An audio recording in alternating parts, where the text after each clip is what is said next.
173.25 కోట్లు ప్రతిపాదిస్తున్నాము. వ్యవసాయానికి ఉపాధి హామీ అనుసంధానం 2024-25 సంవత్సరంలో వ్యవసాయం అనుబంధ వ్యవసాయేతర పనులు మొత్తం 764 లక్షల మందికి పని దినాలు కల్పించబడ్డాయి. 2025-26 బడ్జెట్లో ఉపాధి హామీ పథకం కింద వ్యవసాయం అనుబంధ కార్యక్రమాల కోసం 6026.87 కోట్లు ప్రతిపాదించాం.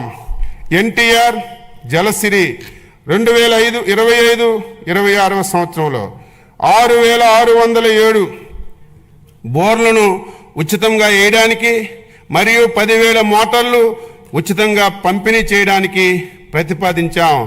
తద్వారా 33,000 ఎకరాలను అదనంగా సాగులోకి తీసుకురావడం వల్ల 10,000 మంది రైతులకి లబ్ధి కలుగుతుంది. 25-26లో ఎన్టీఆర్ జలసిరి అమరుకు బడ్జెట్లో 50 కోట్లను ప్రతిపాదిస్తున్నాం. వ్యవసాయం నీటి వనరుల శాఖ వ్యవసాయానికి అత్యంత అవసరమైనది సాగునీరు. గత ప్రభుత్వం నీటిపారుదల రంగాన్ని పూర్తి స్థాయిలో నిర్లక్ష్యం చేయడం వల్ల వ్యవసాయం దెబ్బతిన్నది. మన ప్రభుత్వం సాగునీటి పారుదల ప్రాజెక్టుల నిర్వహణకు అధిక ప్రాధాన్యత ఇస్తూ 2025-26 సంవత్సరంలో 12,903.41 కోట్లు ప్రతిపాదిస్తున్నాం.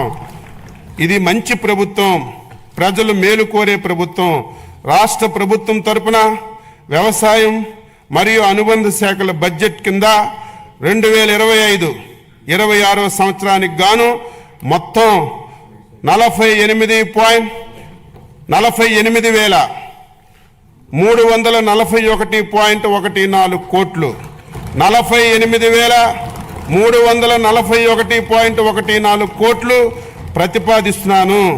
2025-26 బడ్జెట్ను సభ ఆమోదం గురించి ప్రవేశపెడుతున్నాను.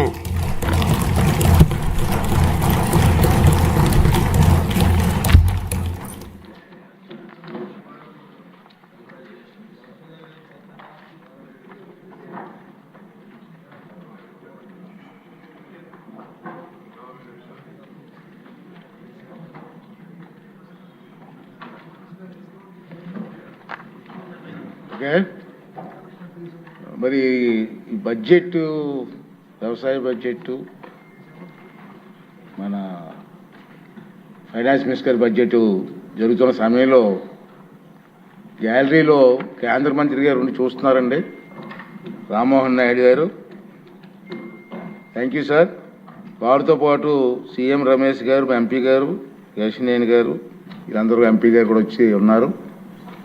బడ్జెట్ అంతా విన్నారు, వారు కూడా చూస్తున్నారు కాబట్టి వారికి కూడా థ్యాంక్స్ చెప్తూ మరి ఈనాటి సమావేశం ఇంతటితో ముగిసింది.